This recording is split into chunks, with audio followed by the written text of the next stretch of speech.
Hello, dear students and friends. Today I'm going to discuss a poem written by Donne. This is one of the most fascinating poems ever written by Donne. The name of the poem is That Be Not Proud. I will just go through the text of the poem along with the explanation. Okay, and the poem actually begins in a dramatic fashion. Alright, in which he addresses that in an authoritative way. In fact, he has presented that like a living being or a living character. And it begins in the most dramatic fashion when he addresses that, and in fact, he orders that in an authoritative manner, not to be proud of itself. So let's just go through the poem. That be not proud, that be not proud, though some have called thee mighty and dreadful, for thou art not so. Here Donne addresses that and orders it not to be proud of itself. Though some have called thee, though some people have called you very mighty, that means powerful, and dreadful, very scary, very terrible, very horrible. Okay? For thou art not so, because that is not scary. That is not dreadful. It is not frightening. It is not horrible. It is not powerful. Okay? So, in the very beginning of the poem, Donne has dismissed the claim of that as very powerful and scary. It is not powerful, according to Donne, actually. That is not powerful. It is not scary. It is not frightening. Okay? Then he goes on to say, for those whom thou thinkest thou dost overthrow, die not for that, nor yet canst thou kill me. So, here again, Donne says that those people whom that claim, that thinks that it overthrows, it kills, it destroys, it devours, okay? Those things, those people, they don't die. In fact, he pities that. In fact, he calls that, addresses that as poor that. As if just sympathizing with somebody for his pitiable or miserable condition. In fact, he says that is miserable. It is dismal. It cannot even kill him. It cannot even kill anybody. It cannot kill anyone. All right. Even if that thinks that it can kill people, it can destroy things, it cannot do so. Okay, his conviction is really very dramatic, and he addresses that, condemns that, and in fact, he tries to assert or emphasize that should not be glorified. It is not powerful. It is not scary. It is not frightening. It cannot kill anybody, cannot destroy anything. Okay? From rest and sleep, which but thy pixels be, much pleasure, than from thee much more must flow. So that is quite similar to rest and sleep. When we have rest or sleep, we get pleasure.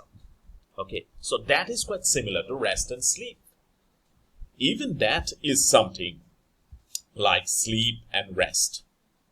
When we sleep, when we rest, we get pleasure. So from even that, we do get that sort of pleasure. That means that is a temporary condition. Okay, just like sleep and rest, which provides us pleasure, that cannot kill anybody. It can send somebody to a state of temporary lull or inactivity, but it is not everlasting. It is not eternal. All right, the existence of that is not eternal. It is not everlasting. It is not perpetual or endless. It is just like a temporary period of inactivity. Just like rest and sleep. Just like rest and sleep provide us pleasure.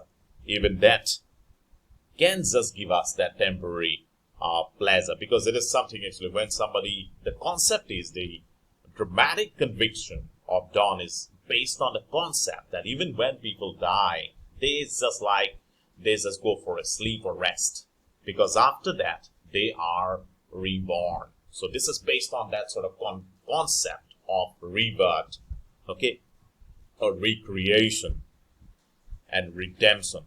All right, so that cannot end or terminate or exterminate, completely destroy anything. It cannot do that. In fact, it just leaves somebody, okay, in a state of temporary rest and sleep. So that is just quite similar to rest and sleep. All right, so then he goes on to say, and soonest our best man with thee do go. So even the best people, even the most virtuous of people, they do go with you. They die young. Okay, the virtuous people, the good people, the noble people, the best people, they even die young. They die. It doesn't mean that their good works, their presence in the world, their presence also dies with their physical death. All right, they do go away. All right, after their death, they physically leave the world. Physically, they die. But it doesn't mean that actually they become extinct. Their presence is no more. Okay? It doesn't mean that their presence is not felt after their death. Okay? The rest of their bones and souls they liberate. So this is just like a situation that they are liberated from their body. That's why he says, rest of their bones. So they are liberated. They are freed. They are emancipated from that physical bondage. And their soul is delivered. That leads to the deliverance of the soul. That provides these people the eternal bliss. Okay? Eternal bliss of heaven. Thou art slave to fate, chance, kings, and desperate man. And again he addresses that. In fact, he calls that a slave to fate, because it acts according to the fate, destiny. That cannot do anything.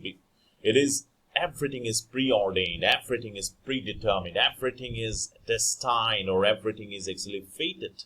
So it has to work according to fate, according to destiny, according to chance, according to the orders of the kings, according to some even desperate people who kill themselves.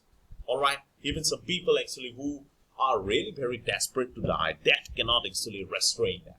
That has to work, or that has to be always at the beck and call of these sort of people, like kings and desperate people, even fate and chance. And dost with poison, war, and sickness dwell. And that dwells, that lives with poison, war, sickness. Alright, these things can actually, that is the essence of these things.